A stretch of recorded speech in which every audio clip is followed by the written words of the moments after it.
আমি হচ্ছে আজকে ক্যাপাসিটরের এই অংশটুকু দেখাবো, ক্যাপাসিটরের টোটাল পার্ট। এখানে দেখতেই পাচ্ছ যে ক্যাপাসিটরের একটা হচ্ছে ক্যাথোড অংশ আছে আর একটা হচ্ছে অ্যানোড অংশ আছে, এই দুটো দেখতে পাচ্ছ। এবং একটা ক্যাপাসিটর দেখতে এরকম, এই দুটাকে টার্মিনাল বলা হয় থাকে এবং এটার সাথে কানেক্টেড থাকে ক্যাপাসিটর। ক্যাপাসিটরে আগের কোর্সে তোমাদের ডিটেইলস বলছিলাম যে ক্যাপাসিটরের কাজটা কি, ক্যাপাসিটর কেন ইউজ করা হয়, কিভাবে ইউজ করা হয়। আজকে আমরা অত ডিটেইলসে যাব না, আমরা আজকে অ্যাপ্লিকেশনের দিকে যাব মোটামুটি। তো এখানে একটা ক্যাপাসিটরের এই যে কন্টেইনারকে দেখানো হচ্ছে এবং এখানে টার্মিনালটাকে দেখানো হচ্ছে ক্যাপাসিটরের ক্ষেত্রে। দেখো টার্মিনালটাকে দেখানো হচ্ছে টোটালি। তো এখানে আরেকটা গুরুত্বপূর্ণ জিনিস হচ্ছে কি, যে দেখো ক্যাপাসিটরের ক্ষেত্রে পরের ধাপটাতে যায় যে একটা ক্যাপাসিটরের ইন্টারনাল পার্টগুলো আসলে কি কি হইতে পারে, যে একটা ক্যাপাসিটরের ভিতরে আসলে কি হইতে পারে। তো দুটো প্যারালাল প্লেটের ভিতরে ডাইইলেকট্রিক পদার্থ থাকে। কি থাকে? ডাইইলেকট্রিক পদার্থ থাকে। তো দুইটা প্যারালাল প্লেটকে আলাদা করা হয় ডাইইলেকট্রিক পদার্থের মাধ্যমে এবং একটা নির্দিষ্ট ডিসটেন্সে রাখা হয়। তাহলে একটা নির্দিষ্ট ডিসটেন্সে রাখা হয় এবং একটা পাতে পজিটিভ আধান থাকে আর একটা পাতে সমপরিমাণ নেগেটিভ আধানটা থাকে। ঠিক আছে? তাহলে একটা পাতে থাকলো পজিটিভ আধান আর একটা পাতে থাকে সমপরিমাণ নেগেটিভ আধান। এই দুইটার কম্বিনেশনের ফলে একটা সাধারণত ক্যাপাসিটর তৈরি হয়। তাহলে একটা ক্যাপাসিটরের ক্ষেত্রে ফার্স্ট যে জিনিসটা আসবে, তো দুইটা প্যারালাল প্লেট, তাদের মধ্যবর্তী একটা ফাঁকা জায়গা থাকবে এবং এই ফাঁকা জায়গার মধ্যে ডাইইলেকট্রিক পদার্থটা থাকবে। এই ডাইইলেকট্রিক পদার্থের মাধ্যমেই আসলে পুরোটা তৈরি হয়। তো এখানে আর এর পরের অংশটুকু আমরা দেখব। এখানে আর তেমন কিছু বলার নাই, পরের অংশটুকু দেখবো। দেখো এখানে পজিটিভ নেগেটিভ এবং সূত্রগুলোকে বলে দেওয়া আছে। দেখো এখানে সূত্রগুলোকে বলে দেওয়া আছে। তো সূত্রগুলোর মধ্যে আমরা যা যা দেখতে পাচ্ছি, এখানে দেখো কিউ ইকুয়ালস টু ভিসি। আগের কোর্সটাতে আমি এই নিয়ে ডিটেইলস আলোচনা করছি। আমি এখন বলে দিচ্ছি সি ইকুয়ালস টু আসলে কত, কিউ বাই ভি। অর্থাৎ ভি ভোল্টের জন্য মানে দায়ী আধানের মান হচ্ছে কিউ, তাহলে একক ভোল্টের জন্য দায়ী আধানের মান কত, কিউ বাই ভি। আর এটাই হচ্ছে আসলে কি, এটাই হচ্ছে আসলে ধারকত্ব, এটাই হচ্ছে আসলে ধারকত্ব। তো ধারকত্বের এককটা কি, ফ্যারাডে। তো ফ্যারাডে একটা বিশাল একক, তো এত বড় একক সাধারণত মানে ব্যবহার করা হয় না, এই জন্য ম্যাক্সিমাম কেসে মাইক্রো ফ্যারাডে ইউজ করা হয়। তো মনে রাখবে মানে ধারকত্বের একক কি, মানে ধারকত্বের একক হচ্ছে ফ্যারাডে। তো ফ্যারাডে যেহেতু অনেক বড় একক, তো এখানে খুবই ক্ষুদ্র অংশ হিসেবে ব্যবহার করা হয় মাইক্রো ফ্যারাডে। মাইক্রো ফ্যারাডেকে ইউজ করা হয়। ঠিক আছে? তো মাইক্রো ফ্যারাডে যখন ইউজ করবে তখন ডেফিনেটলি মনে রাখবা, তোমাকে ধরো যে আমি বললাম 9 মাইক্রো ফ্যারাডে, তার মানে তুমি অবশ্যই 9 গুণন 10⁻⁶ এটা করে নিবা কিন্তু, কারণ ফ্যারাডের মানে ধারকত্বের মূল এককটা আসলে কিন্তু ফ্যারাডে। ঠিক আছে? ধারকত্বের মূল এককটা আসলে ফ্যারাডে। তো যাই হোক, দুইটা প্যারালাল প্লেট একটা নির্দিষ্ট ডিসটেন্সে রাখার পর এবং এর মধ্যবর্তী যে ডাইইলেকট্রিক পদার্থ, সেই ডাইইলেকট্রিক পদার্থটা রাখলে তবে একটা ক্যাপাসিটর তৈরি হয়। আর একটা ক্যাপাসিটরের কাজটা কি বুঝতেই পারছো, চার্জ ধারণ করা, চার্জ ধারণ করা এবং সেটাকে সাপ্লাই করে দেওয়া। ঠিক আছে? চার্জ ধারণ করে ব্যাটারির মতো কাজ করবে না। ব্যাটারি যেরকম ওই ইনপুট নেই তারপরে আউটপুট দেয়, হ্যাঁ, এরকম না, এটা ইনপুট আউটপুট দুটো একই সাথে চালাবে। তো আরেকটা এখানে গুরুত্বপূর্ণ জিনিস, বিভবের ক্ষেত্রে ভি ইকুয়ালস টু ইডি। গত ক্লাসে আমি এটা আলোচনা করে দিয়েছিলাম যে ভি ইকুয়ালস টু ইডি কেমনে আসে। এটা আসলে আসে ওই যে ভি ইকুয়ালস টু ইআর এর মাধ্যমে, আমি তোমাদের দেখিয়ে দিয়েছিলাম। আরেকটা সূত্র আছে C equals to epsilon nought A divided by D. Epsilon nought A divided by D, এটাই খুবই গুরুত্বপূর্ণ। তো epsilon nought A by D আসলে কি? ডি মানে এই দুটো প্যারালাল পাতের মধ্যবর্তী যে ডিসটেন্সটা, সেটা হচ্ছে ডি, এবং এটা হচ্ছে এই প্রত্যেকটা পাতের ক্ষেত্রফল। যে কোনো একটা পাতের ক্ষেত্রফল নিলেই হয়, যে কোনো একটা পাতের ক্ষেত্রফল নিলেই হয়। এবং এপসাইলন নটটা কি, এটা ভেদনযোগ্যতা, এটা একটা কনস্ট্যান্ট ভ্যালু। ঠিক আছে? ওই যে মানে 1/4 pi epsilon not equals to কত, 9 গুণন 10⁻⁹। এখান থেকে আমরা এপসাইলন নটের মান বের করতে পারি। ঠিক আছে?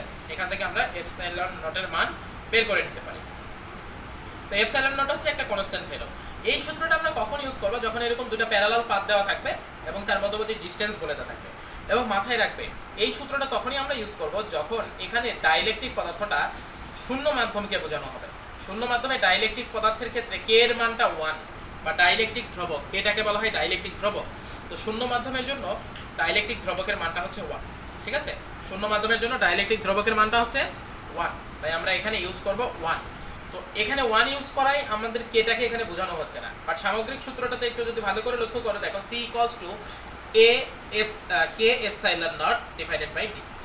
এ K epsilon nought by D, অর্থাৎ এখানে কে কে ইউজ করা হয়েছে। কে আসলে কি, কে আসলে আমাদের ডাইইলেকট্রিক ধ্রুবক, অর্থাৎ এখানে যে পদার্থটা ইউজ করা হবে এই পদার্থের একটা ধ্রুবক আছে বা একটা মান আছে, একটা ভ্যালু আছে, ওই ভ্যালুটা পানির ক্ষেত্রে একরকম হয়, মিথেন অ্যালকোহলের ক্ষেত্রে একরকম হয়।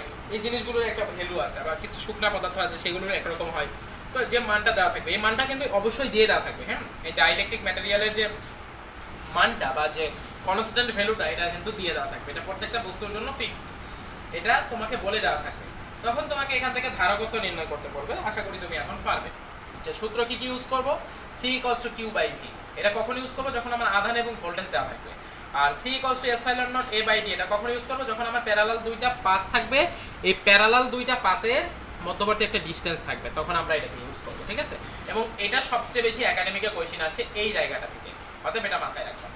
এবার আমরা দেখব এই যে ক্যাপাসিটর হইলো, তো ক্যাপাসিটরটাকে আসলে কি সাইন দিয়ে প্রকাশ করা হয় সেটা একটু দেখব।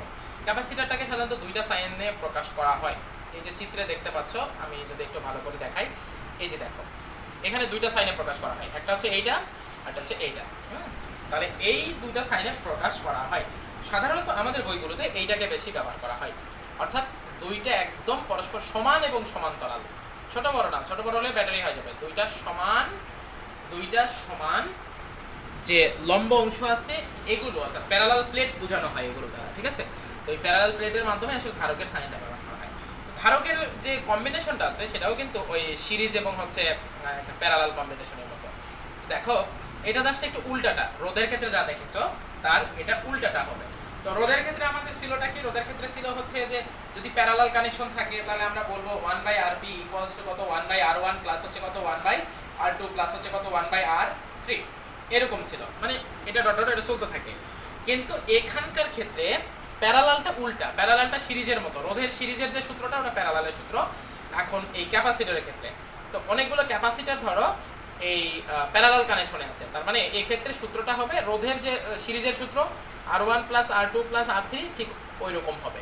এক্ষেত্রে আমরা বলবো ক্যাপাসিটরের ক্ষেত্রে যদি প্যারালাল সংযোগ হয় তাহলে CP = C1 C2 C3 plus dot dot dot এটা চলতে থাকবে। ঠিক আছে, C3 C4 plus dot dot dot এটা চলতে থাকবে।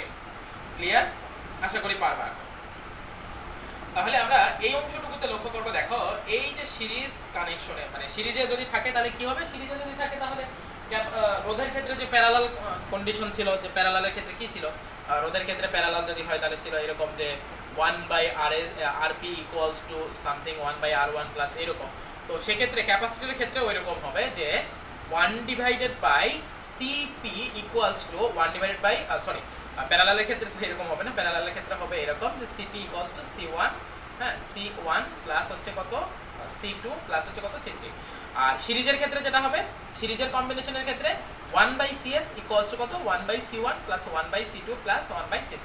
অর্থাৎ আমি বোঝাতে চাচ্ছি এই যে এখানে সিরিজের যে ইয়াটা আছে, এই সিরিজের ক্ষেত্রে এই সূত্রটা আমরা অ্যাপ্লাই করব, আর প্যারালালের ক্ষেত্রে আমরা এই সূত্রটা অ্যাপ্লাই করব। সিরিজ এবং প্যারালাল, ঠিক আছে, সিরিজ এবং প্যারালাল এই দুটার ক্ষেত্রে আমরা এই সূত্রগুলো অ্যাপ্লাই করব। এগুলো তোমরা খুবই ইজিলি পাবে, যেভাবে তোমরা রোধ সলভ করো ঠিক সেম ভাবে এগুলোকে সলভ করতে হবে। তো এখানে দেখো তিনটা ক্যাপাসিটর দেওয়া আছে এবং তিনটা ক্যাপাসিটর ডেফিনেটলি এককের দিকে আগে তাকাবা, এককগুলো কিন্তু মাইক্রোফ্যারাডে। অতএব এগুলোর সাথে তোমাকে 30 × 10⁻⁶ গুণ করে নেবে। ম্যাক্সিমাম স্টুডেন্ট এই জায়গাটা ভুল করে, ম্যাক্সিমাম স্টুডেন্ট একদম 99% স্টুডেন্ট এই জায়গাটা ভুল করে। অতএব এইটা আগে মাথায় রাখতে হবে যে আসলে ক্যাপাসিটরের মূল এককটা কি, ক্যাপাসিটরের মূল একক হচ্ছে ফ্যারাডে, কিন্তু দেওয়া আছে মাইক্রোফ্যারাডে, তার মানে ডেফিনেটলি 10⁻⁶ দ্বারা গুণ করতে হবে। তো এখানে যেহেতু তিনটা প্যারালাল কানেকশনে আছে তাহলে আমরা লিখব Cp = C1 plus C2 plus হচ্ছে কত C3। আর এখানে যেহেতু সিরিজ কানেকশনে আছে তাহলে সিরিজের জন্য আমরা কি লিখব 1/Cs = 1/C1 plus 1/C2 plus হচ্ছে কত 1/C3। বাস, আর কিছু এখান থেকে আমাদের করতে হবে না। তাহলে এই হচ্ছে টোটাল আমাদের এখানকার অংশটুকু। আজকে জাস্ট আমাদের এই পার্টটুকু, এখানে আমাদের স্থির তড়িতের মূল অংশটুকু, আর স্থির তড়িৎ থেকে আসার কোশ্চেন আসার জন্য কোনো টপিক নাই। আমাদের যে ইলেকট্রিক ফিল্ড এবং হচ্ছে এগুলোর অ্যাসাইনমেন্ট এখন পর্যন্ত কেউ জমা দেয় নাই। যাই হোক, আমি কিছু বলছি না এখন পর্যন্ত। তো আমাদের যে বিভবের যে সূত্রগুলো আছে, তারপর হচ্ছে ইলেকট্রিক ফিল্ডের যে সূত্র আছে এবং হচ্ছে ইলেকট্রিক ফোর্সের যে সূত্র আছে সেগুলোই, আর ক্যাপাসিটরের ক্ষেত্রে সর্বোচ্চ এই জায়গা থেকে কোশ্চেন আসে। গাউসের সূত্র আছে, গাউসের সূত্র থেকে কখনোই কোশ্চেন হয় না, এটা একটা প্র্যাকটিক্যাল পার্ট। হ্যাঁ, গাউসের সূত্রটা একটা প্র্যাকটিক্যাল পার্ট, এখান থেকে সাধারণত কোশ্চেন হয় না, ওই জন্য এটা করানোর প্রয়োজন পড়ে না। তবে গাউসের সূত্র থেকে মেডিকেলে এমসিকিউ আসে, যেগুলো আমি তোমাদের দাগায় দেবো, ওই জন্য চিন্তা করার কোনো কারণ নাই আশা করি। তো এই হচ্ছে আমাদের টোটাল এই অংশটুকু, আমরা আশা করি হচ্ছে পারবো এখন। তো তো ক্যাপাসিটরগুলো জাস্ট একটু দেখবা, আর এগুলো তো প্র্যাকটিস করাবোই, সবগুলো মিলায়ে কম্বাইন অনুসারে আমি জাস্ট চাচ্ছি যে আগে এগুলো সবগুলোকে আগে শেষ করে দিই। তো এখন মূল যে অংশটুকু আমাদের, এটাকে যদি আরেকবার আমরা একটু রিভিউ দিয়ে দেই, সেটা হচ্ছে ধরো এখান থেকে আমরা পাইছিলাম যে কুলম্ব ল এর পরে পাইছিলাম যে ডিরেকশনগুলো ঠিকঠাক আছে কিনা, তারপরে হচ্ছে কে ইলেকট্রিক ফিল্ড তৈরি করে আর কে ইলেকট্রিক ফিল্ড গ্রহণ করে, এই জিনিসগুলো আমরা দেখছিলাম। তারপর হচ্ছে ইলেকট্রিক ফোর্স বের করা দেখছিলাম এখান থেকে, এবং এখান থেকে ইলেকট্রিক ফিল্ড নির্ণয় করার ক্ষেত্রে আমি উপায় শিখে দিয়েছিলাম, এখান ক্ষেত্রে ইলেকট্রিক ফোর্স নির্ণয় করার উপায় শিখে দিয়েছিলাম, পাশাপাশি বিভব নির্ণয় করার উপায় শিখাইছিলাম। এখন দেখালাম ক্যাপাসিটর দেখতে কেমন এবং ক্যাপাসিটরের ভিতরে আসলে কি থাকে। তারপর হচ্ছে ক্যাপাসিটরের মূল অভ্যন্তরীণ যে গঠনটা আছে সেটা দেখতে কেমন, দুইটা প্লেটের জন্য যে সূত্রটা সেটা আমরা দেখলাম। এখন আরেকটা সূত্র আমাদের দেখা বাকি আছে, সেটা এখন পর্যন্ত আমি বলি নাই, সেটা হচ্ছে এইটা। দেখো এই যে U equals to half C V square, ইউটা আসলে কি? ইউটা আসলে সঞ্চিত শক্তি। ইউটা আসলে কি? সঞ্চিত শক্তি। কিসের সঞ্চিত শক্তি? ইউটা আসলে আমাদের এই ক্যাপাসিটরের মধ্যে কি পরিমাণে এনার্জি সঞ্চয় হচ্ছে সেটাই হচ্ছে ইউ। তো সূত্রটা কি? ইউ ইকুয়ালস টু কত? Half C V square. তোমরা এটাকে মডিফাই করতে পারো, কারণ তোমরা জানো যে সি ইকুয়ালস টু কত? Q by V. তো এখানে বসাই দিতে পারো যে হাফ সি এর পরিবর্তে Q by V into V square, তাহলে ভি কেটে যায়, ভি থাকে, তার মানে কত হবে? Half Q V. এভাবে তোমরা আরেকটা সূত্র তৈরি করতে পারো মডিফাই করে। তার মানে ক্যাপাসিটরের মধ্যে কি পরিমাণে এনার্জি সঞ্চয় হবে সেটার জন্য আমরা যেটা ইউজ করব সেটা হচ্ছে U equals to half C V square. ঠিক আছে, U equals to half C V square, এই সূত্রটা আমরা অ্যাপ্লাই করব। তো এখানে আলাদা করে আমার আসলে আর পড়ানোর কিছু নাই, কারণ আগের কোর্সটাতে এটা নিয়ে আমি ডিটেইলস আলোচনা করছিলাম, এখন জাস্ট একটা রিক্যাপ দিয়ে দিলাম জাস্ট। তো এই অংশটুকু তোমরা একটু ভালো করে দেখবা। আর হচ্ছে প্যারালালের যে ইয়াগুলো আছে সেগুলো রোধের মতোই, রোধ যারা বারবার সলভ করবে তাদের জন্য এখানে আর কোনো চিন্তা করার দরকার নেই, এটা মানে একদম রোধের মতোই, জাস্ট সূত্রগুলোটা উল্টা হয়ে যায় আর কিছুই না। তো এখানে আলাদা করে কিছু দেবে না। আর সাধারণত ক্যাপাসিটর থেকে কি ধরনের কোয়েশ্চেন হয়, দুটো প্যারালাল প্লেট থাকবে, তারপর সেখান থেকে তোমাকে ধারকত্ব নির্ণয় করতে বলবে, অথবা তুল্য ধারকত্ব, বা অনেকগুলো ক্যাপাসিটর থাকবে সেখান থেকে তোমাকে তুল্য ধারকত্ব নির্ণয় করতে বলবে। তো এখানে আসলে আলাদা করে কিছু বলা নাই, তাই তোমরা হচ্ছে আগের অংশটুকু সহ পুরো অংশটা দেখে নিবা। ক্লাসটা আজকে আসলে বেশি বড় হচ্ছে না, কারণ টপিকটা আজকে জাস্ট শেষ করার ইয়া ছিল। তো এখানে কোয়েশ্চেন থাকলে অবশ্যই আমাকে জানাবা, তোমরা সবাই আমাকে জানাবা, আমি এটাই চাই সবসময় যে কোয়েশ্চেন থাকলে একটু জানাও, তাহলে ভালো হয়, তাহলে আমি আসলে বোঝাতে পারি যে আসলে কতটুকু অংশ আমি বোঝাচ্ছি আর কতটুকু অংশ আমি ছেড়ে যাচ্ছি। তো এখানে হচ্ছে আমি কম্বাইন একটা জিনিস, যে মেডিকেলের জন্য যে দাগানো অংশগুলো সেগুলো আমি হচ্ছে শীঘ্রই দিয়ে দিব, শুধুমাত্র মহাকর্ষ বিকর্ষটাই দিয়ে দেওয়া হয়েছে। তো বাকিটাও তোমাদের আস্তে আস্তে দিয়ে দেওয়া হবে আর কি ইনশাল্লাহ, যেহেতু ছুটি খুবই সংক্ষেপ। তবে কোর্সটা তো ওপেন রাখবো, তো সো তোমরা রাইট টাইমে একটু একদিন বসে অন্তত ক্লাসটা দেখার সুযোগ পাবে, যেহেতু আইসিটি তোমাদের ক্লাস হয়, তখনও চাইলে তোমরা দেখতে পাবে। তো যাই হোক, তখনও তোমরা হচ্ছে রেগুলার ক্লাসগুলো দেখো, কারণ সেখানে আমি কিছু প্র্যাকটিস করাবো, তো সেই ক্লাসগুলো তোমরা দেখতে থাকো। তো যাই হোক, আজকের ক্লাসটা এ পর্যন্তই থাকবে, ইনশাল্লাহ দেখা হবে কালকের ক্লাসে।